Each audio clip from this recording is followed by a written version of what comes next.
Olympe de Gouges was born in 1748 and died in 1793. She was born Marie de Gouges from a middle-class family. The dad was a butcher. This is before the French Revolution, right? And the mom was the daughter of a cloth merchant. So she wasn't very poor, but she was also not somebody of means, and she felt a little slighted by life in a way, because she believed she was the illegitimate daughter of a nobleman. So before the French Revolution, what social class was in power? The social classes under capitalism are the bourgeois for Marx, those who own factories, lands, etc., and those who work for those who own the lands, the factories, the universities. So if you're working for somebody else, Marx would say you're a proletariat. If you have people working for you, if you're paying salaries to people, Marx would say you're a bourgeois. In the middle, there's many things that we can be. But for Marx, those were the two important things. What was the situation before the French Revolution? What were the social classes? Who was in power? The monarchs, the church, then the nobles, and then everybody else that wasn't, there was not too many people who were important in this other group. The bourgeois are born out of this other group of people who are not important, and eventually they take over power in France. When they do that, they decapitate the king. And the queen and many other people were decapitated at the time, because the French Revolution was a very, very violent revolution, and it was the beginning of the governance of capitalism in Europe. 2 years earlier, we had the US Revolution here, which was the continuation of capitalism under the rule of the social class that directed the country, the United States at the time. So there was a big change in power at the time that Olympe de Gouges is growing up, but she's still part of the old regime, in a way, her life for a long time. So she's forced to marriage to somebody that she didn't really care for, but this person was able to secure her economically, and she has a child with this man. This man dies. He doesn't, the marriage doesn't last long, so she finds herself with some money. She's a widower now. She inherits this money, and with a lot of freedom, because this is a moment where France is starting to rethink many of its old traditions. So she opens up a cafe, and she starts having these discussions at home where people would come and talk with her and with others about politics, about the changes that were happening. And she takes on a number of lovers, which at the time was something that women did, because women always took lovers, but very quietly. In this case, she openly becomes somebody who sleeps with whoever she wants. And she finds that even in this very open society of France now, she's still the object of slut-shaming, basically, just like we women are now in the year 2020, when we try to behave like men behave. We are not allowed to, right?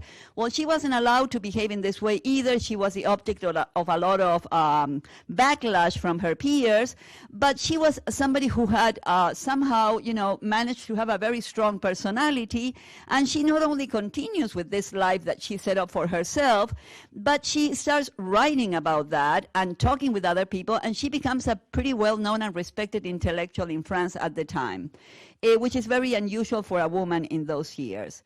So in 1748, 84, she wrote Zamor and Misra, which was against slavery, and later something called Black Market that was also against slavery. So we read last week texts by Rousseau. Rousseau is a main thinker, and this at the time in France, and Marie de Gouges is attacking Rousseau in this text that you read for today. She's saying, well, very nice, your social contract is beautiful, Rousseau, but where are women here? We are left exactly as we were during medieval ages, so how come there's so much reason, so much call for equality from you, but then when it comes to women and political power and economic power, nothing happened for us. So she's very advanced at the time. She wrote and advocated for free love, and she wrote what you read for today, which was the Declaration of the Rights of Woman and the Female Citizen in response to the Declarations of the Rights of Man. So politically, she was a little to the right of the Jacobins. The Jacobins were the main intellectuals, the main leftist intellectuals of the French Revolution. So this is a moment to do some trivia. Why do we talk about right and left? Where does the idea of right and left come from in politics? This time, the right sat on the right, and the left, which were the Jacobins, sat to the left.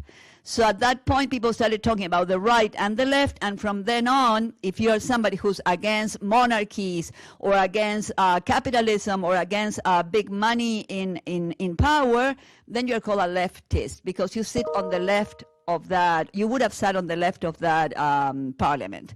So DeGouges doesn't sit quite to the left. This is the problem here. DeGouges sits a little bit to the right of the Jacobins, quite a bit to the right, we have to say, because she calls for a plebiscite, and in this plebiscite she includes the option of monarchy.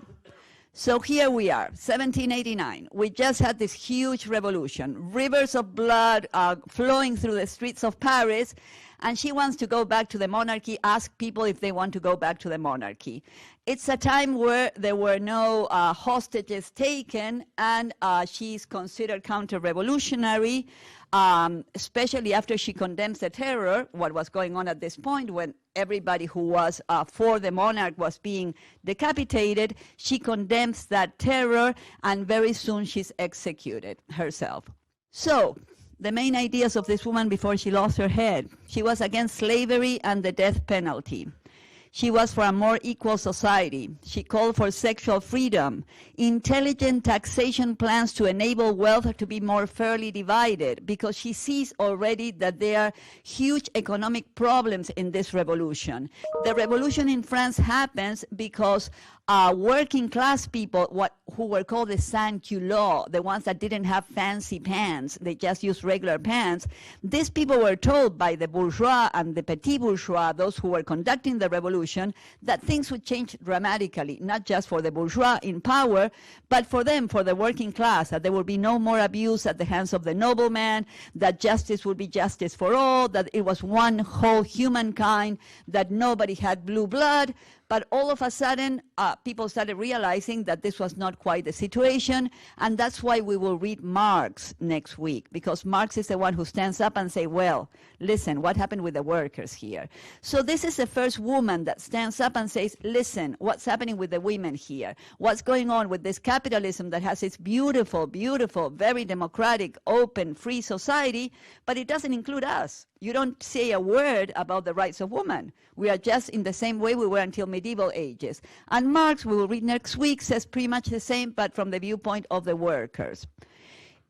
So she also proposed reasonable laws for divorce, which at that point were not it was something that was not happening, because she saw that when women divorced, they lost all of the property that they might have had with their husbands, and they also lost their children at that time. Men were considered property of the man.